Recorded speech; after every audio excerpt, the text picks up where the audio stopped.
कदम्बवनचारिणीं मुनिकदम्बकादम्बिनीं नितम्बजितभूधरां सुरनितम्बिनी सेवितां नवाम्बुरुहलोचनाम् अभिनवाम्बुदश्यामलां त्रिलोचनकुटुम्बिनीं त्रिपुरसुन्दरीमाश्रये।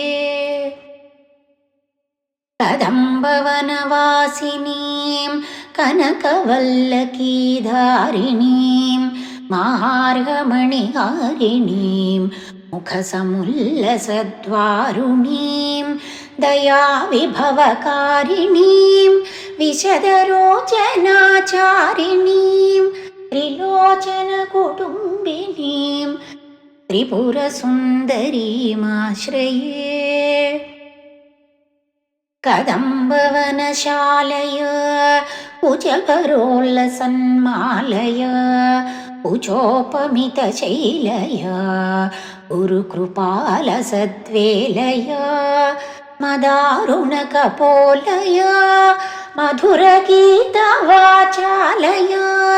कयापि घननीलय कवचितावयं लीलय।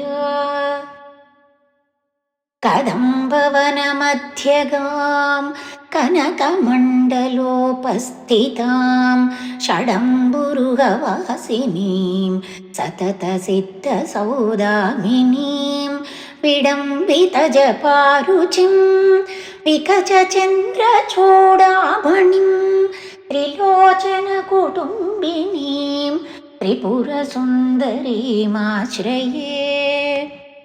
कुचाञ्चितविपञ्चिकां कुटिलकुन्तलालङ्कृतां उशेशयनिवासिनीं कुटिलचित्तविद्वेषिणीं मदारुणविलोचनां मनसि चारिसम्मोहिनीं मतङ्गमुनिकन्यकां मधुरभाषिणीमाश्रये। स्मरेत् प्रथमपुष्पिणीं रुधिरबिन्दुनीलाम्बरां गृहीतमधुपात्रिकां मदविघूर्णनेत्रां चलां घनस्तनभरोन्नतां गलितचूलिकां श्यामलां त्रिलोचनकुटुम्बिनीं त्रिपुरसुन्दरीमाश्रये। सकुङ्कुमविलेपनामलिकचुम्बिकस्तूरिकां समन्दहसितेक्षणां सचरचापपाशाङ्कुशाम् अशेषजनमोहिनीमरुणमाल्यभूषाम्बरां जपाकुसुमभासुरां जपविधौ स्मराम्यम्बिकाम्।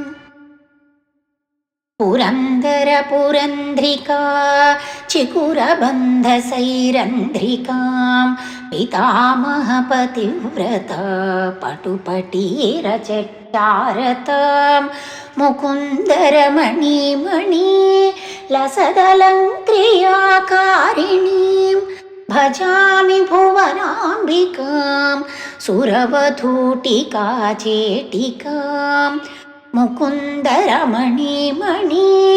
लसदलङ्क्रियाकारिणीं भजामि भुवनाम्बिकां सुरवधूटिका चेटिकां भजामि भुवनाम्बिकां सुरवधूटिका चेटिकां सुरवधूटिका चेटिका।